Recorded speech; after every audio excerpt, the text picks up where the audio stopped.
had me returned to her custody because the court acknowledged that she'd quote-unquote recovered. Chloe lived in a huge house on the outskirts of town.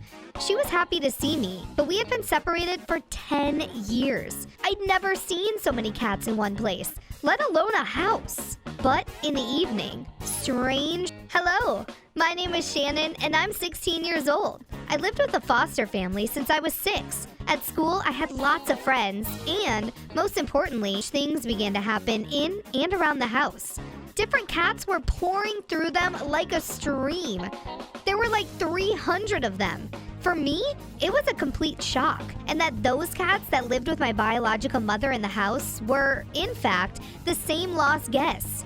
It all started when I found one of them in my backpack, which I needed to pass one of my classes. But this was only the beginning. I was furious and drove all of the cats out of my room. I decided to remove it with my hands. I had a deep wound on my wrist and I burst into tears. Chloe immediately cleaned and bandaged it. Why did you bother his sweet dreams? You were asking for it.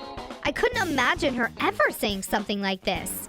When it began to get dark, my biological mom took out the food for the cats and began to sprinkle it around the house and in the yard. I decided to accurately calculate the numbers this time.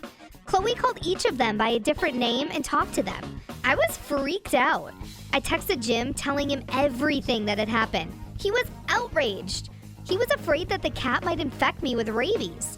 Jim told me to call my foster family or social services. Then I'll call them myself, he said, hanging up the phone.